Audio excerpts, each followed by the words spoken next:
Hello, everyone, and welcome to the Jeffrey Epstein Show. I'm your host, Bobbycapucci, and this is a morning update.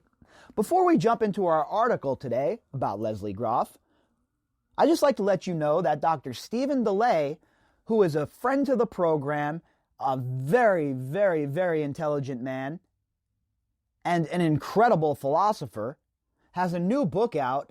And the name of the book is Before God, Exercises in Subjectivity. And Dr. DeLay and I have been speaking in emails, and he graciously offered to send me a copy of the book. So I am pumped about receiving it when it comes. I'm going to dive into it, devour it, and afterwards, I'm going to see if Dr. DeLay has some time in his schedule to pop back onto the podcast and speak with us once again. Because for my money, Dr. Stephen DeLay was one of the most fascinating hours we have ever spent here on the podcast, and what he added to the catalog was incredible.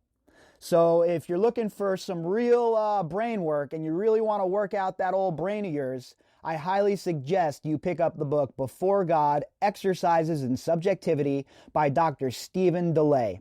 And here's a little blurb from Google Books about what you can expect within the pages.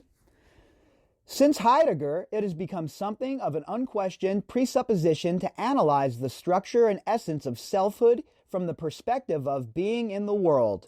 However, in this original work, Dr. Stephen DeLay, using a wide breadth of philosophical sources, articulates a view of selfhood which emphasizes humanity's experience before God.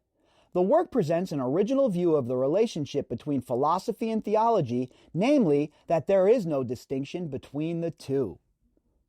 And I don't know about you folks, but that kind of stuff right there gets your boy fired up. I love reading stuff like that, especially when I know that the source means business. And if anything, Dr. DeLay is not only credible, but the man knows what he's talking about.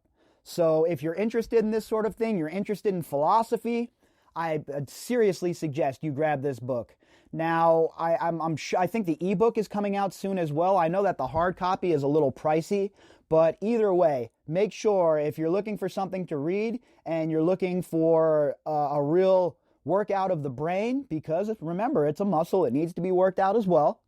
I really suggest you take a look and you grab this book. So I'm going to try and get Dr. DeLay back on. After I read the book, I want to read it first before I ask questions about it, obviously. And so I'm going to talk with Dr. DeLay, try and get it set up. After I read the book, I'll have him come on, and then we'll be able to speak with him about it. And also, if you decide to pick the book up and you have some questions, make sure you shoot me some emails, and I will read those emails on air with Dr. DeLay if and when we can get him to come back on.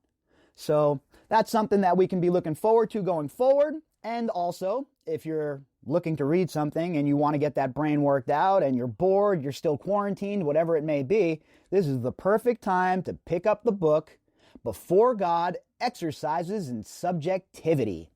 All right, so on to our article for the day, the morning, I should say. Today, we're going to talk about one of Jeffrey Epstein's core four who feels like she is being besmirched. Oh, well, why is everybody talking about me in the news? I'm speaking about Lesley Groff. There's an article out in the New Canaan Advertiser, and the headline is, Assistant to Jeffrey Epstein says she was falsely besmirched. Really? Falsely besmirched, huh? You've had all these years to come forward, provide information, tell people what you know about Jeffrey Epstein, considering you were so close, considering he called you his brain. And now you have the audacity to act like you're being besmirched? Give me a break. The author of this article is Robert Marchant. Recently filed court papers say that a New Canaan woman who worked for Jeffrey Epstein when he was allegedly sexually abusing minors has been unfairly tarnished by litigation against her and is innocent of wrongdoing. You notice she doesn't say that she's being defamed or there's been libel spoken about her in the news. None of that, right? No. She's going after the litigation. because they know that that's their best bet. Go into the courtroom, and, well, the courts have been so favorable with Jeffrey Epstein and his friends, why not one mo again? That's how Lesley Groff is thinking. She doesn't think that she's going to be in trouble for this. Well, she was just an assistant. She had nothing to do with it. Meanwhile, we know that's not the case. Meanwhile, we know that Epstein bought her a Benzito. Meanwhile, we know that Epstein said he couldn't function without her. Meanwhile, we know that she's been in Epstein's atmosphere for decades. Lesley Groff, you are one of the core four, and nobody believes you. Lesley Groff was cited in a lawsuit last year by a survivor of Epstein, a longtime sexual predator. Jennifer Aroaz, a teenager when she was sexually assaulted at Epstein's Manhattan home, sued his estate in New York State Supreme Court last year. Well, yeah. For Lesley Groff to act like she had nothing to do with it, to act like she was never there, she was never around, she was never involved, she didn't know anything, we're all crazy, blah, blah, blah, blah, blah. It's ludicrous. It's an embarrassment. And anybody who is buying this BS is naive at best. Lesley Groff and Jeffrey Epstein were as tight could be. All you have to do is listen to the survivors and they will tell you the story. Because, folks, that's what it comes down to. When you break this down to its very visceral core, what this comes down to is, who do you believe at this point? Do you believe these survivors, or do you believe these scumbags that were hanging out with Jeffrey Epstein, who have had all the time in the world to come forward and speak out against what was occurring, but have yet chosen not to do so?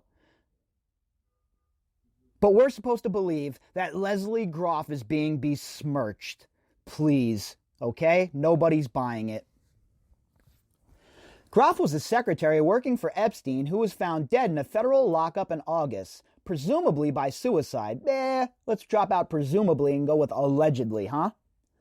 And she was more than a secretary. What kind of secretary do you know that has a brand new Benz? What kind of secretary do you know that's making six figures? What kind of secretary do you know that's called Jeffrey Epstein's brain? That's not a secretary, folks. That's a confidant. That's somebody in his inner circle. That's somebody that has knowledge of what is going on and has knowledge of how this criminal enterprise is being run. That suit filed by Araz's attorneys contended that Ms. Groff directly facilitated as well as conspired with Epstein and the other co-conspirators to make possible and otherwise facilitate the sexual offenses committed against minor plaintiff Ms. Aroaz. It is seeking damages from the Epstein estate. Yeah, as it should. The audacity of Lesley Groff here, to act like she was not a part of this, to act like she is a victim in all of this, and all of the evidence that has been compiled against her is a bunch of BS. These people truly think that all of their old tactics are going to work in the new world.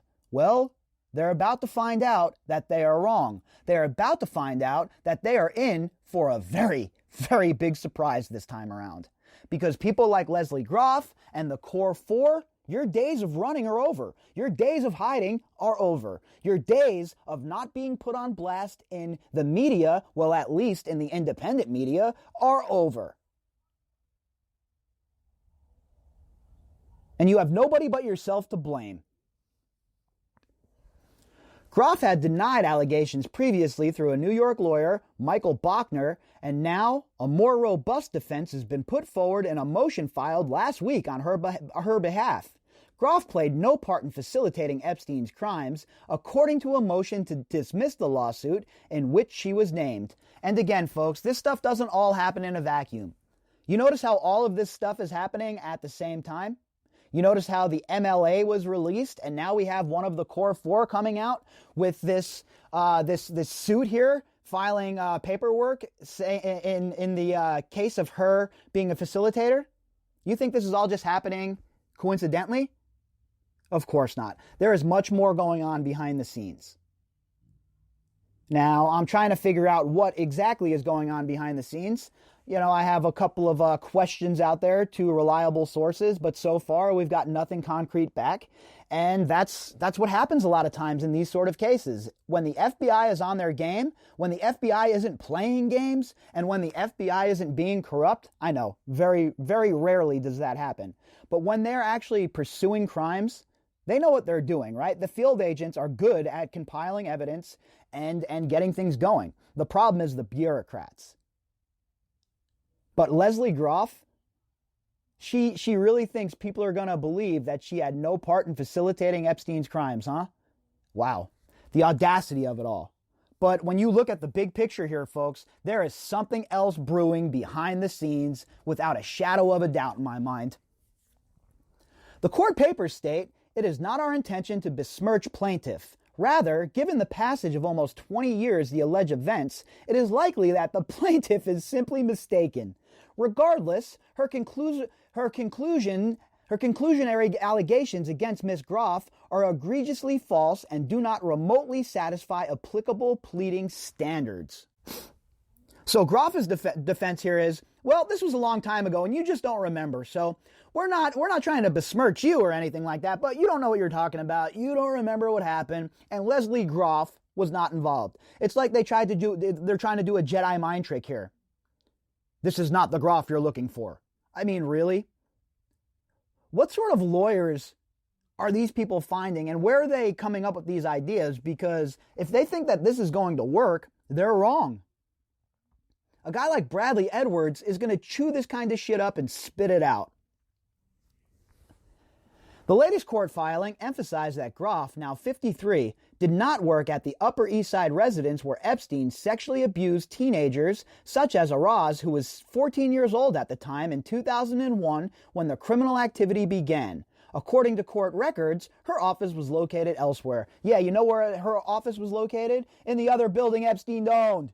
The one where his brother supposedly owned it, right? Yeah, where they kept all of the girls. Yeah, no, Groff, it's okay because Groff worked in another building owned by Epstein. She wasn't just at the townhouse or anything like that, so she had nothing to do with it.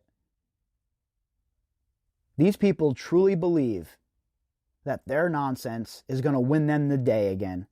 They think that all of their nonsense is really just going to be accepted.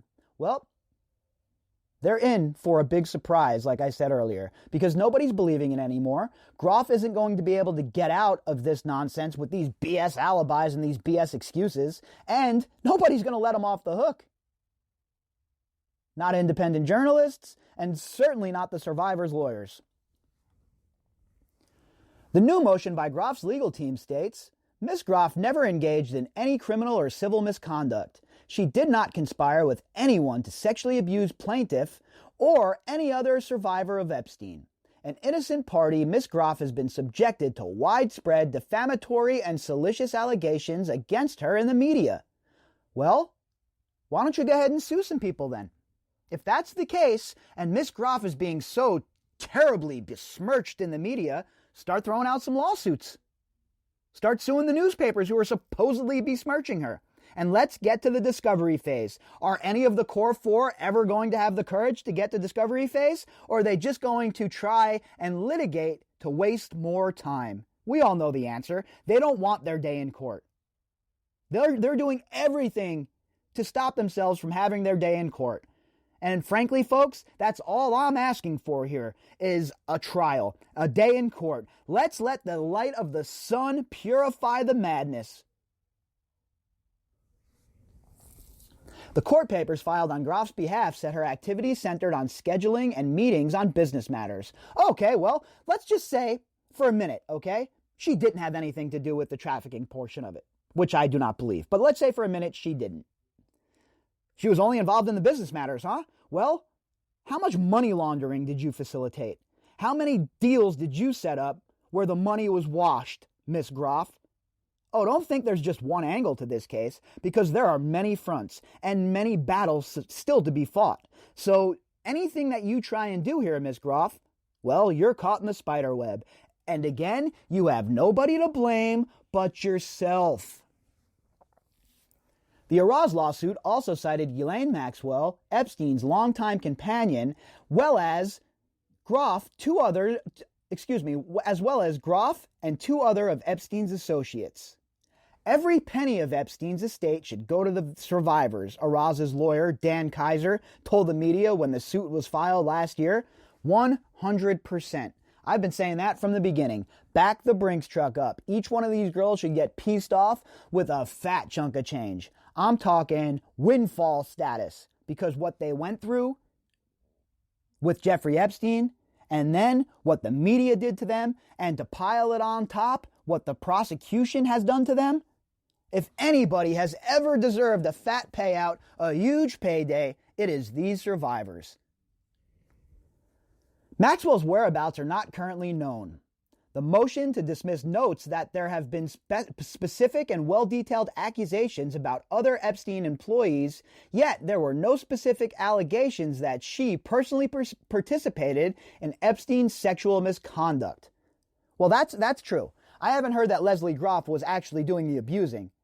But that doesn't make her any better, really, right? She was enabling this, procuring these girls, helping Jeffrey Epstein facilitate this, manage the fallout, make sure Epstein knew where he was going. Again, she was Jeffrey Epstein's brain. That's what Epstein said. A court date is scheduled for August 14th on the latest motion in the case. A call left with Aroaz's lawyer, Dan Kaiser, was not returned. Groff's legal team had no comment. A number of lawsuits have been filed by alleged victims of Epstein. Groff was named as a potential co-conspirator in another court document, a secret non-prosecution agreement that Epstein managed to secure in 2008. Imagine that. If Groff had nothing to worry about, if she wasn't involved in any of the crimes, why was it so important that she was cut in on that immunity deal? Answer me that, Mr. Lawyer for Lesley Groff. The agreement related to Epstein's misconduct came to light last year, triggering new investigations into his activities and his eventual arrest. That pretty much sums it up, right? Why did Lesley Groff need to be part of that immunity deal if she had nothing to offer, if she didn't have the goods on Jeffrey Epstein and the organization? Folks, they are not going to be able to muddy the waters this time. They can file all the lawsuits they want, they can go crazy with their lawsuits, and they can try and litigate this till the cows come home. But the survivors' lawyers, these folks have taken the center of the ring, they've taken the initiative, and they are on the offense now. You see the difference when you go on offense and then playing defense all the time? You have to take the initiative. You have to force the issue. And that's the point we're at now, folks. The issue is being forced, and you see all of the scum that remains in the shadow of Jeffrey Epstein's death begin to scurry like the rats that they are. If you'd like to contact me, you could do that at bobbycapucci@protonmail.com. That's BOBBYCAPUCCI@protonmail.com. You can also find me on Twitter at BOBBY_CAPUCCI. All right, everybody, we'll be back later on, and we'll do it all over again. I hope you all enjoy your Saturday.